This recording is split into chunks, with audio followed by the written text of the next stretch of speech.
Hello everyone, welcome back to my channel. ఈ వీడియోలో AP inter second year Sanskrit grammar part చూద్దాము. Last వీడియోలో 14th Roman అయిపోయిందనమాట. శబ్దాలు, స్త్రీలింగ శబ్దాలు ఎక్స్ప్లెయిన్ చేశాను, పుల్లింగ శబ్దాలు ఎక్స్ప్లెయిన్ చేశాను. ఈ వీడియోలో 12th roman 13th roman discuss చేద్దాము. Same 12th roman 13th roman సేమ్గా రెండు ఒకేలా ఉంటాయి. సందులు రాయాలన్నమాట. 12th రోమన్లో ఏమో వాళ్ళు ఇలా విడదీసిస్తారు, మీరు ఇక్కడ దాన్ని కలిపి మళ్ళీ సంధి, జస్వ సంధి అయితే జస్వ సంధి, లేకపోతే అనునాసిక సంధి అలా రాయాలి. నెక్స్ట్ 13th రోమన్ ఏం చేయాలంటే ఇలా ఈ వర్డ్ ఇస్తారు, మీరు ఈ వర్డ్ రాసి జస్వ సంధి అని రాయాలి. ఒక్కొక్క దానికి 2 మార్క్స్ అనమాట. అలాగ 3 రాయాలి, 6 ఇస్తారు.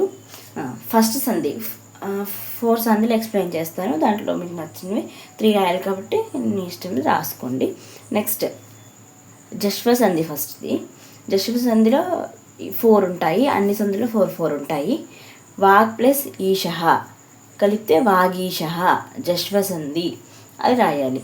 నెక్స్ట్ సెకండ్ది అచ్ ప్లస్ అంతః అజంతః, తర్వాత స్లాష్ పెట్టి జశ్వ సంధి, అది రాయాలి. నెక్స్ట్ షట్ ప్లస్ ఆననః షడాననః జశ్వ సంధి. 4th వన్ తత్ ప్లస్ అపి తదపి జశ్వ సంధి.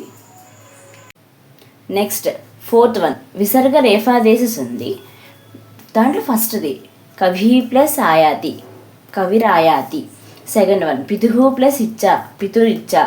థర్డ్ వన్ నృపతి ప్లస్ జయతి నృపతిర్ జయతి. 4th వన్ హరి ప్లస్ గచ్చతి హరిర్ గచ్చతి.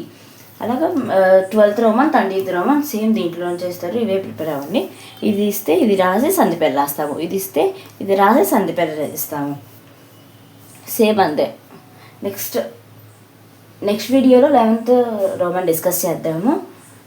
ఈ వీడియో మీకు నచ్చినట్టయితే like, share and subscribe. Thank you.